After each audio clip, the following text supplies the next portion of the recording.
All right, guys. I'll take any questions you have for today.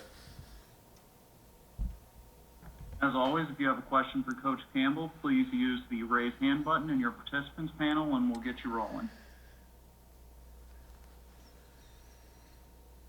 And our first question this week will come from John Schaefer of WOI. John, go ahead. Matt, since you came in, you've talked about the process and the process of getting here, loving it, and it'll eventually love you back. Was there ever a point where you felt like maybe the process wouldn't love you back and give you the results maybe you had hoped for or looked for to be the outcome of this?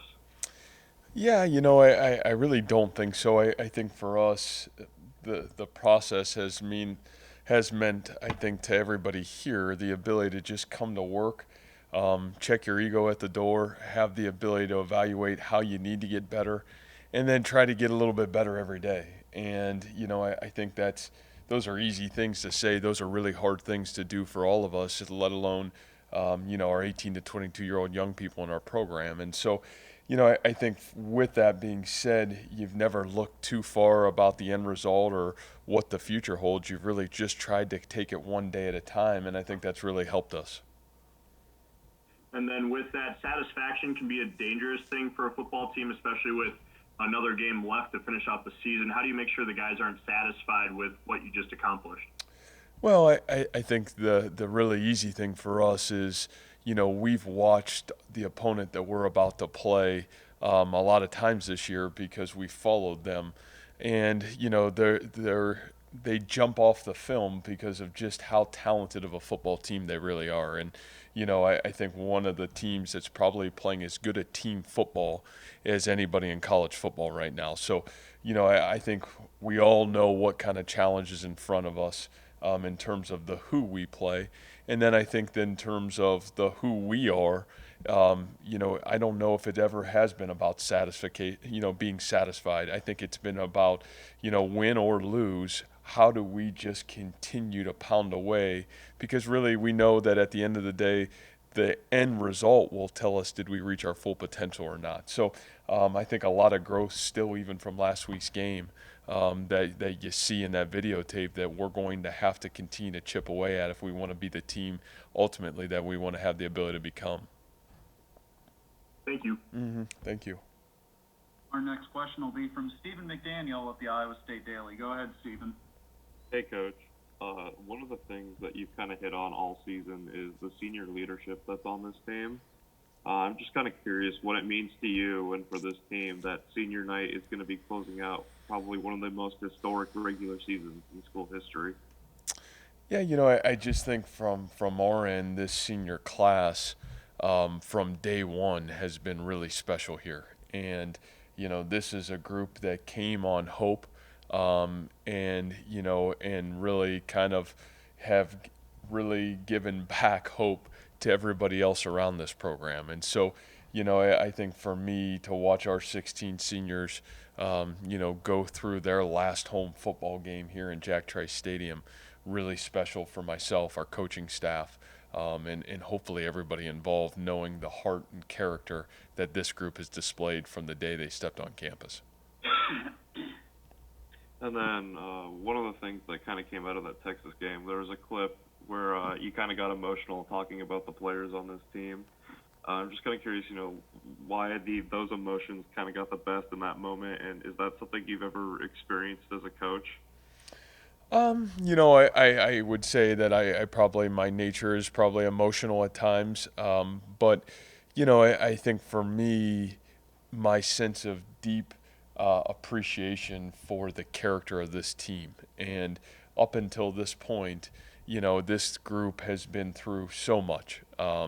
What they've had to go through since March, how they've handled themselves, the challenge of getting ready to play the season on such short notice, and then the ability to navigate this season. I really felt like the leadership and character of this team has been incredible. And, I thought a lot of that showed in the guts that they had the ability on a short week to get themselves prepared to, really play 4 quarters and back against the wall show who they were. So, like I said, up until this point, it's been a really special group, and it's going to be fun to see if they can continue to grow and carry those characteristics all the way through an entire football season. Thank you. Our next question will be from Randy Peterson of the Des Moines Register. Go ahead, Randy. Matt, Sean Foster mentioned to us, I don't know, maybe a month ago, I think it was before the Oklahoma game actually, that he felt that he kind of fell out of favor with the staff back in 2017 maybe. It was during an Iowa game. Do you remember what he did during that game and the improvements he's made since? Yeah, I don't know if I remember holistically what he did, other than I think Sean was a guy that, his maturity, probably both physical and football maturity, has grown a little bit later. And, I think one of the things that Sean was forced into early here because of our O-line situation was to have to get on the field probably in some moments where, maybe he wasn't physically ready for some of those moments. And, unfortunately, probably not fair to Sean from our program standpoint, but it's really where we were in our program at the time. And, I think what would happen to the normal person is you have that experience, and maybe the experience isn't a positive one, and, that could shut most people down. I think the thing that I've always appreciated and really loved about Sean is he's had a mental approach that team has always become before self. And he's always had the mental approach to go to work to continue to get better. And I really felt like his confidence from January when we came back here, obviously all the way through the summer, was really earned because of his time, his commitment to his craft in terms of, playing the position of offensive line, doing an incredible job in the weight room with Coach Andrews, taking care of his body. I feel like all those things really came together. And, I think sometimes with offensive linemen, that's what's funny about that position is, they're late bloomers sometimes. In a lot of ways, I think that's Sean in his situation. And, for his ability to stay the course, what we've gotten is we've gotten an exceptional football player this year, and I am really proud of him. Tell me what you think of when you think of when I mentioned Rory Walling. Well, the king of East Des Moines is really probably the first thing that I would say, and I know that offends you, Randy. I know. So, but yeah, to me, for Rory, just, he's one of those guys in our program that it doesn't matter what it is, where it is, or what it looks like. He's always ready to go, and we talk a lot in our program about staying ready. And, I would say that Rory embodies that in every way, shape, and form. He's the guy that, if we called practice at midnight, he'd be the first guy there and he'd be ready to roll. He's just that kind of guy. And so, to me, he's a really, really special human, and even more special football player in this program. And really, I think embodies our program in a nutshell and how he carries himself and what he does. It's the East Side upbringing. I know. Our next question will be from Mike Kloss of the Cedar Rapids Gazette. Go ahead, Mike. Hi, Matt. From here in Cedar Rapids, I have a provincial question, but I'd like to ask you to just, if you would, discuss Landon Akers and the kind of player he's been in your program. Yeah, I think Landon, and just getting done talking a little bit about Rory Walling, I think Landon has been that guy for us that's the glue to our football program. For the last 3 years has started almost on every special team, our kickoff return team, our punt team, our punt return team. He's a guy that has been incredible in terms of his growth from a young age to now wide receiver. Some of our biggest moments this year, it may be a play that Landon made that kind of sparked some of those moments. And so I think when I think of Landon, I think the glue of what makes our football program really special, and a young man that has really became the absolute best version of himself that he could be in every way, shape, and form. Our next question will be from Zane Douglas of the Iowa State Daily. Zane, go ahead. Hi, Coach. You talk a lot about kind of buying into the process. I just kind of want to know, for college-age student athletes, how hard, or I guess, what are the challenges of getting them to buy into that process? Yeah, well, I just think our culture doesn't believe in that today, right? I think for us, it's not just 18 to 22-year-olds. I think we've become an instant gratification society, right? Everybody wants success and everybody wants it now. And unfortunately, that's not how the world works, and that's not how success works. So, I think it's the ability to, teach those things and have the ability to check your ego at the door and understand that, our whole, process here is how do we get each young person and then each collective team to become the absolute best version of itself that it can be. And that is a challenge. It's a challenge because we live in a society and a time where instant gratification has really ruled the world and in a lot of ways probably hurt the ability for a lot of people to reach their full potential. And then another thing you kind of talk about sometimes is the best teams grow or get better week to week. Where have you seen this team this year improve the most from week to week? Yeah, I think for me, it's been in the precision and detail that we've been able to play with. And, I think, again, the whole picture is really, what we're looking for. Maybe you see a little bit of it here on offense and then defense, how you prepare, how we played on some special teams unit. And I think what you're trying to build to is you're trying to build to the point where you're clicking on all cylinders, because for our team, this type of team, you have to be able to play with great unison. You have to play great complementary football.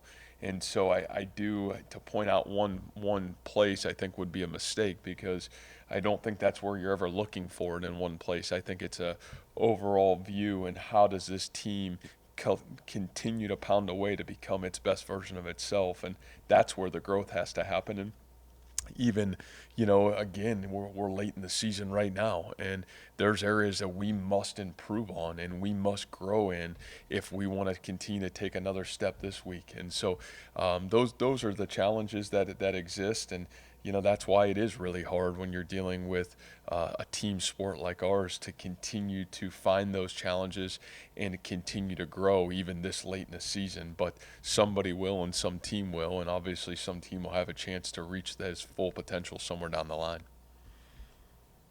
Thanks, Coach. Yep, thank you. Our next question will be from Ben Visser of the Cedar Rapids Gazette. Go ahead, Ben. Hey, Coach. First, a quick little follow-up on your last answer right there. What are the areas that you, like you said, that you must improve in? Yeah, I think just for us, I would say as you look at that game in its entirety, there's just some small things on offense and defense that are really critical. We had a couple critical errors offensively, especially down in the red zone within that football game that can occur. I think that from the consistency defensively and some of the things that we wanted to do and our ability to do it, we were a hair off on Saturday, and we must be better, or last Friday. And then even on special teams, as many really good plays as we made in the game, we left a couple little things in the detail and in the margin in our special teams unit out there. And so all things that are correctable, all things that we've got the ability to do a great job of handling, but all things that got to be handled if we want to move forward. Gotcha. And then switching gears, before the season, you named every senior a captain. Quickly, a little bit, have you done that before at Toledo or anywhere? Or have you seen that done anywhere else?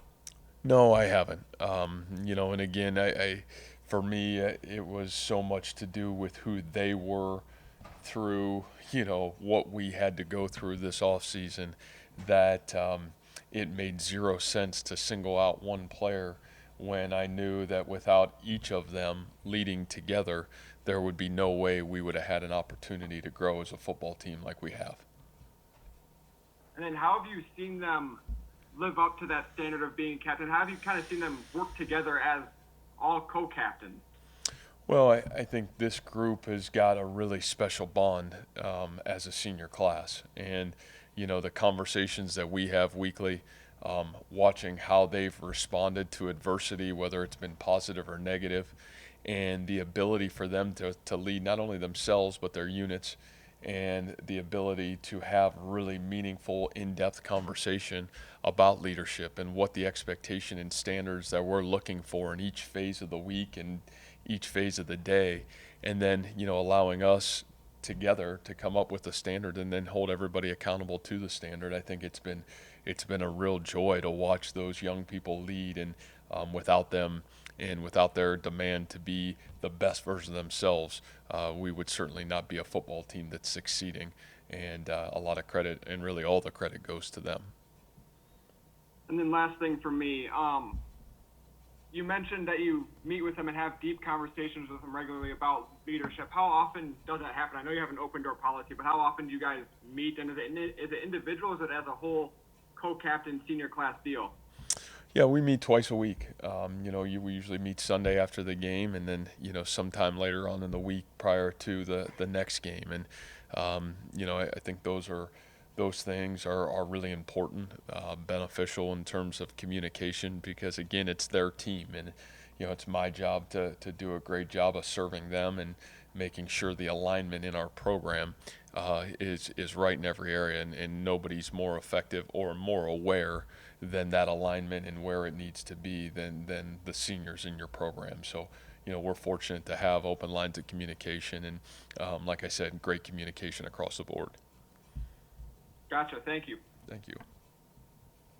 Our next question will be from Bill Seals of Cyclone Report. Go ahead, Bill.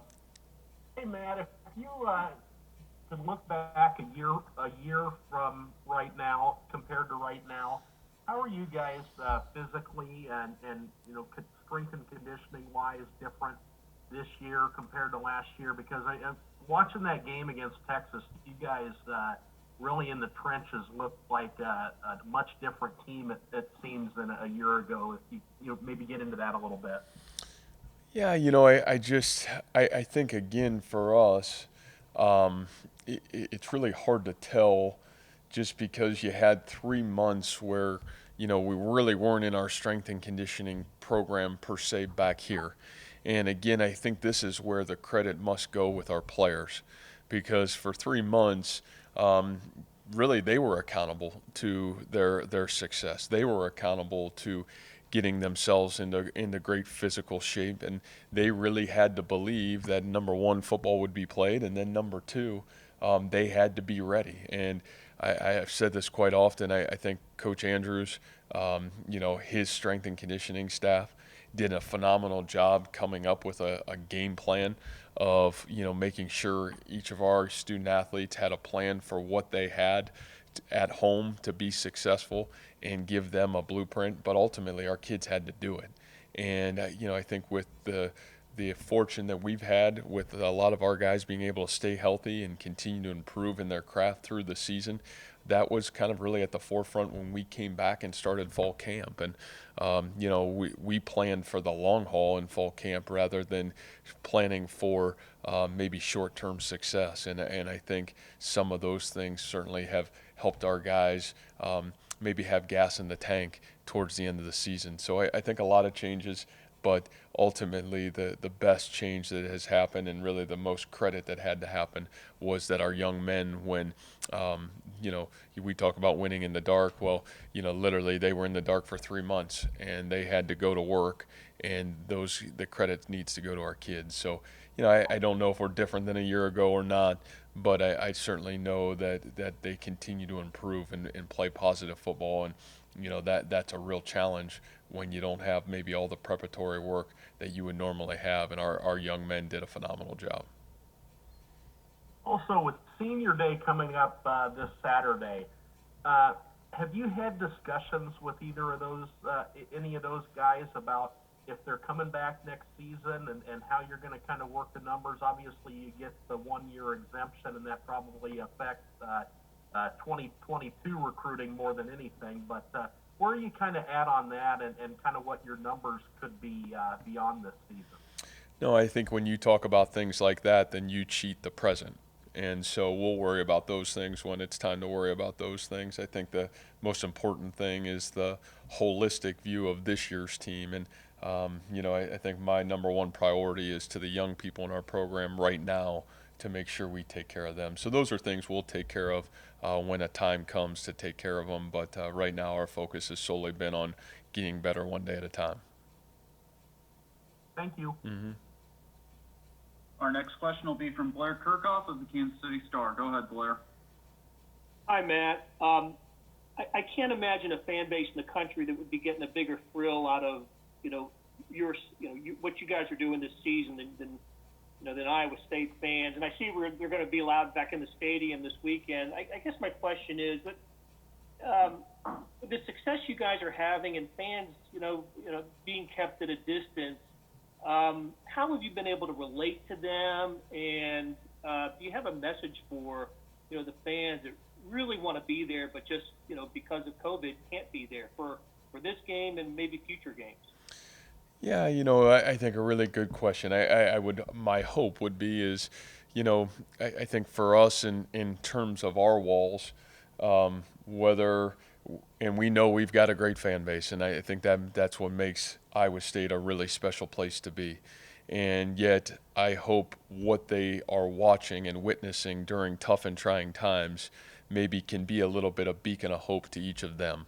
I really think from our kids' sacrifice and commitment to doing the right thing has given them a chance to be successful. And I know it's disappointing, obviously, that we can't be back to normal right now. And at some point, I'm sure we will be in this country. But I think that how our young people have approached what they do and how they've approached their business, hopefully, was giving them a little sense of satisfaction and maybe a sense of enjoyment. Thank you. Yep. Our next question will be from Travis Hines of the Ames Tribune. Go ahead, Travis. Matt, how would you evaluate the consistency with which you guys have played with since maybe the TCU game? Yeah, I think that this is a group that has played with a lot of consistency. And, to me, the consistency not only from game to game, but the consistency to get better, and I know I'm sounding probably redundant a lot in that growth process, but I think you can only have consistency.